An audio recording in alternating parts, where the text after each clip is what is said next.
You will hear a number of different recordings, and you will have to answer questions on what you hear.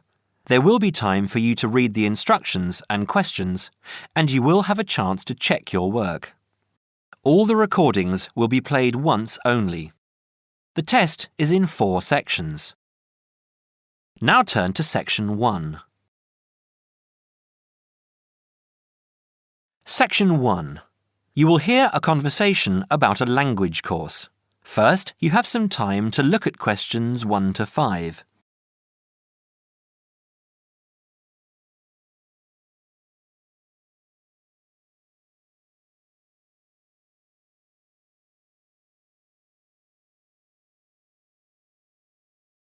You will see that there is an example that has been done for you. On this occasion only, the conversation relating to this will be played first. Good morning, Borgheimer language courses. How may I help you?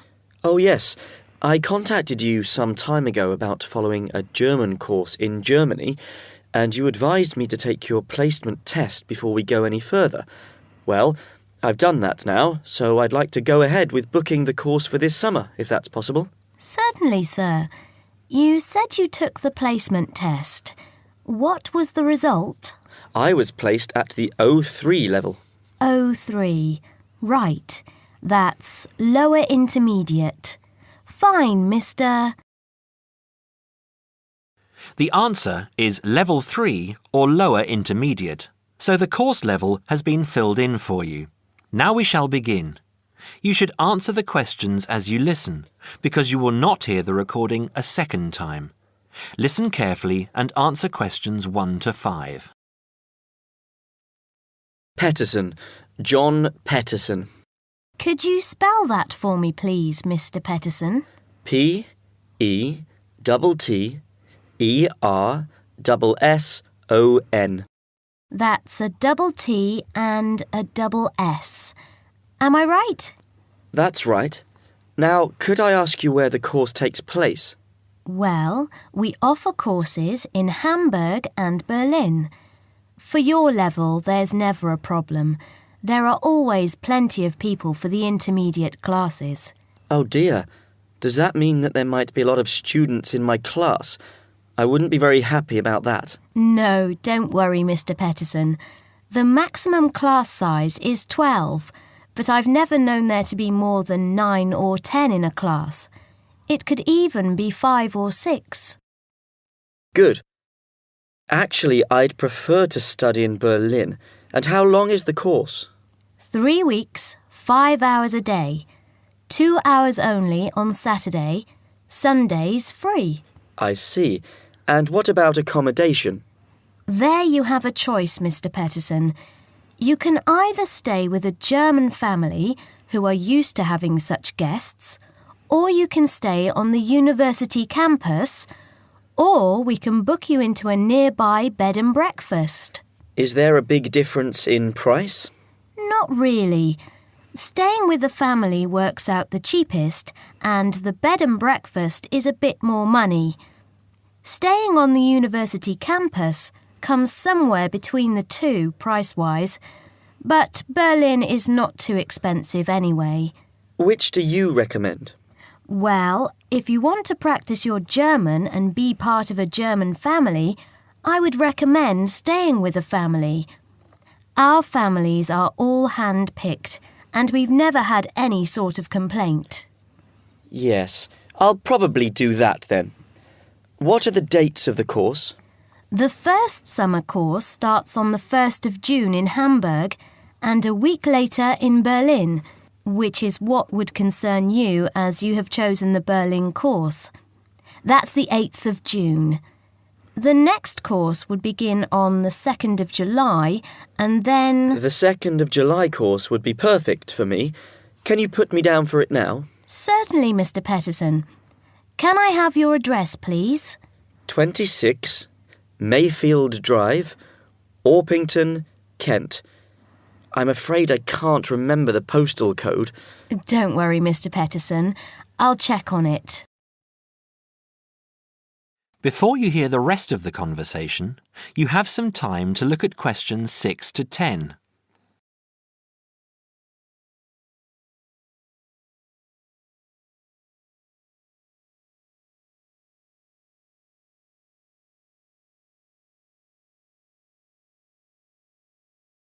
Now listen and answer questions 6 to 10. There are a couple of other things I'd like to ask. Certainly. What do I need to bring on the course? Well, apart from the obvious, you'll need our textbooks. I'll email you the name and publisher. You should be able to find it in your local bookstore. If you do have problems, call me or email me and I'll see what I can do. We provide the computers, computer disks, translation exercises and all that sort of thing, but you will need a good dictionary. We recommend Langenscheidt, which is more than adequate for your level. You don't have to go and spend a lot of money on an expensive dictionary. Not yet, anyway. Maybe you will when your German reaches a very high standard. That would be very nice. Now, finally, what about the cost of the course? And how do I pay? Would you like to pay that in pounds or in euros? Euros would be fine. In that case, it's 550 euros. You can pay by credit card if you like. Oh dear, I'm afraid I haven't got a credit card. How else can I pay? That's not a problem, Mr. Peterson. You can pay by bank transfer. Fine. By the way, I forgot to mention I am a full-time student. Have you got a student card? Oh yes. Then that does make a difference, you'll be pleased to hear. You are entitled to 35% off the full price. And if you can persuade a few people to join you, it would work out even cheaper. How do you mean exactly? Well, for every 5 people you find, 1 goes free. In other words, if there are 6 of you, you get 1 free course. Of course, in reality, you would divide up the savings amongst you, presumably. Right. Well, I'll see what I can do. Thank you. Not at all, Mr. Peterson, and I'm sure you'll enjoy the course. There are, of course, sightseeing possibilities. Would you like me to send you our brochure describing them? Yes, thank you. I'd appreciate that. Anyway, thanks for your help.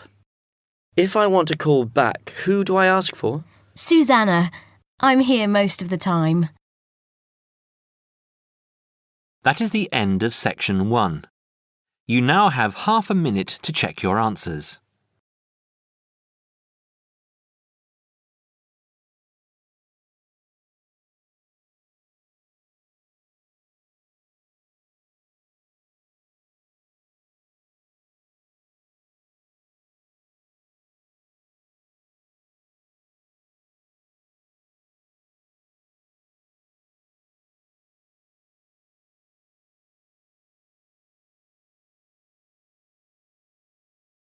Now turn to section 2.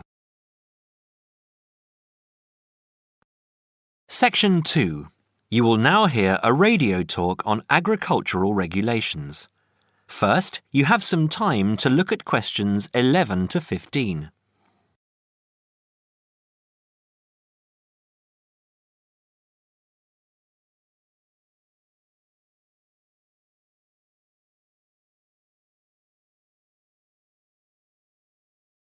Now listen carefully and answer questions 11 to 15. Could there be clearer proof of the arrogance and indifference of those who are supposed to keep our food safe than the muzzling of John Verrill? Agriculture is a business, true, and businesses have to make money. But this shows how ministers and officials put the profits of the agriculture business before the well-being of the British people. Mr. Verrill, a pharmaceutical chemist, was appointed to represent consumers on one of the many committees that advise the government on food safety. When he tried to do his job, though, and wanted to warn ministers of a danger to children's health, he was refused permission to do so. The danger comes from hormones given to cattle in the USA and some other countries to make them grow faster. They speed up the animal's development to maturity, thus making meat production more profitable. There have, however, long been fears that the hormones have horrendous effects on the people who eat them, causing diseases as serious as cancer. Once these hormones were used on British cattle too, but over 20 years ago they were banned in Europe for being too dangerous. Indeed, so concerned is the European Union that it banned imports of hormone-fed beef years ago, much to the fury of the US government, which wants to sell it all over the world. Several years ago, the USA and Canada asked the World Trade Organization to declare the ban illegal and to punish Europe for failing to lift it. The WTO, with its long record of refusing to let environmental or safety concerns interfere with trade, agreed, imposing fines of more than $120 million a year on the EU for its refusal to back down. The British government now backs the Americans, claiming that there is no proof that hormone-fed beef does any harm. This is where Mr. Verrill comes in. He is very angry with the government, especially as their claim comes out just after a Danish study shows that growth hormones are 200 times more dangerous than was previously thought. Worried by these findings, Mr. Verrill spoke to government representatives, who did nothing. Before you hear the rest of the talk, you have some time to look at questions 16 to 20.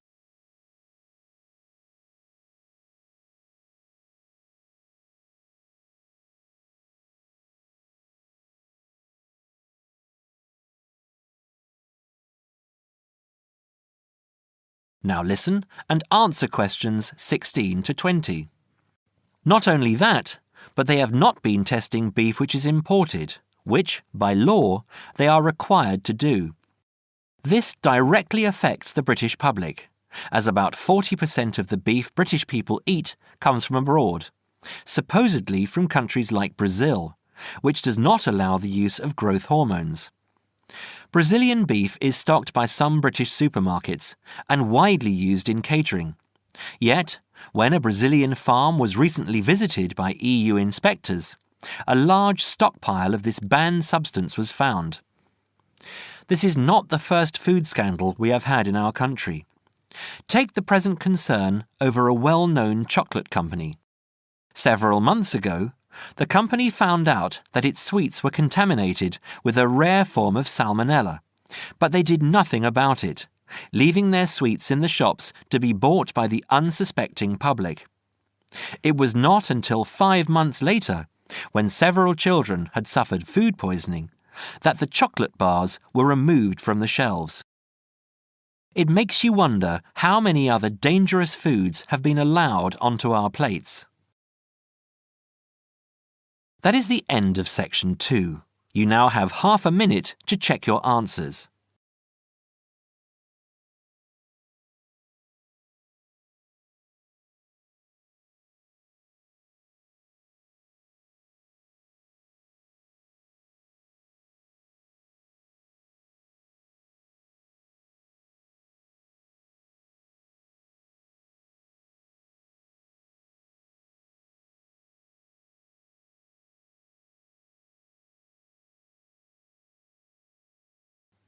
Now turn to section 3. Section 3. You will hear a conversation between a tutor and 2 students, Amanda and Jake. First, you have some time to look at questions 21 to 25.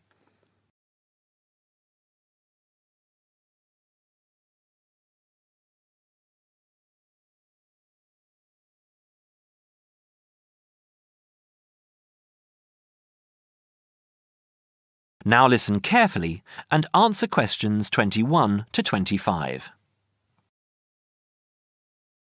So, Jake and Amanda, how did the project go?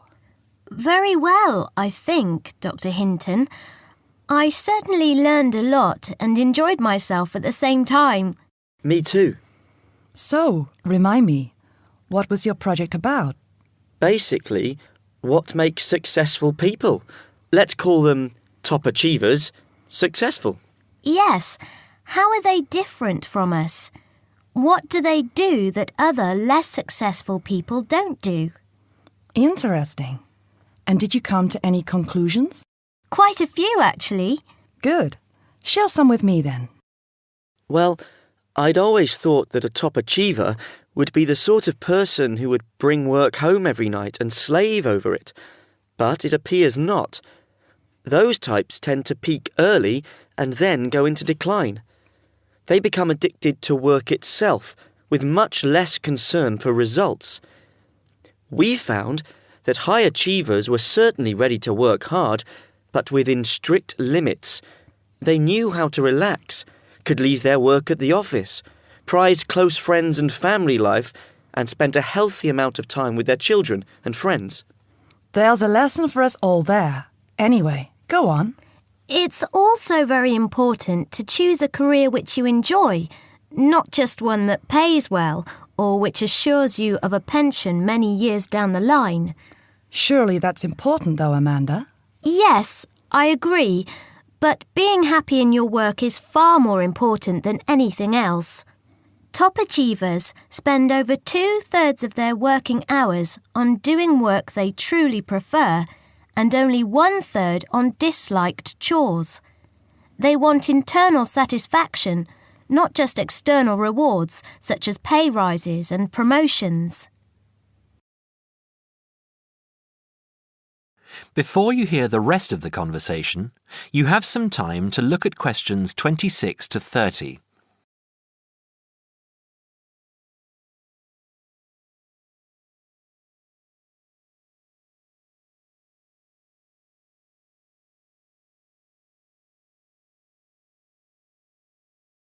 Now, listen and answer questions 26 to 30.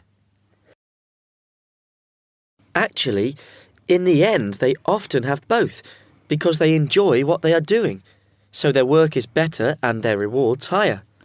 Yes, Jake, that certainly makes sense. Now, can I ask you something? Do high achievers, as you call them, take many risks? Yes and no. I interviewed one business executive who told me he was able to take risks because he carefully considered how he could salvage a situation if it all went wrong. He imagined the worst that could happen, and if he could live with that, he went ahead. If not, he didn't take the chance. Other people prefer to stay in what I heard described as the comfort zone setting for security, even if it means settling for mediocrity and boredom too. Would you call top achievers perfectionists? Contrary to what I expected, no, I wouldn't. We came to the conclusion that a lot of ambitious and hard-working people are so obsessed with perfection that they actually turn out very little work. I happen to know a university teacher, a friend of my mother's, who has spent over 10 years preparing a study about a playwright. She is so worried that she has missed something, she still hasn't sent the manuscript to a publisher. Meanwhile, the playwright, who was at the height of his fame when the project began, has faded from public view. The woman's study, even if finally published, will interest few people.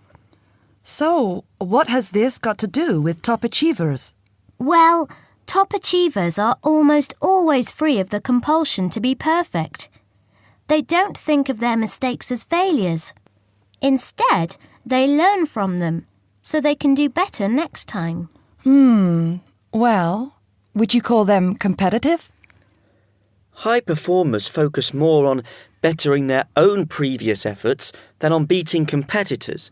In fact, we, came to the conclusion that worrying too much about competitors' abilities and possible superiority can be self-defeating. Yes, and we found that top achievers tend to be team players rather than loners. They recognise that groups can solve certain complicated problems better than individuals and are eager to let other people do part of the work. Yes, loners, who are often over-concerned about rivals, can't delegate important work or decision-making. Their performance is limited because they must do everything themselves. Well, it looks as if you two have done a thorough job and learned something into the bargain too. Now, there are just a couple of points I'd like to clarify with you. That is the end of section 3. You now have half a minute to check your answers.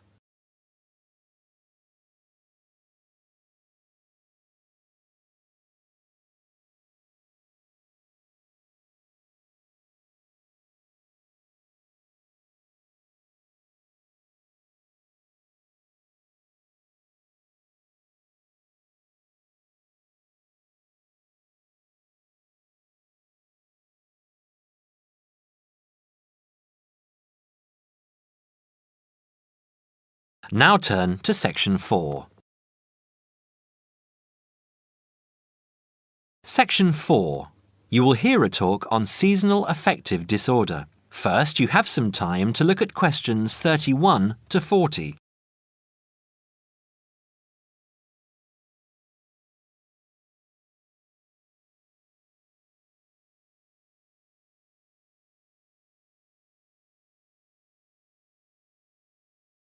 Now listen carefully and answer questions 31 to 40.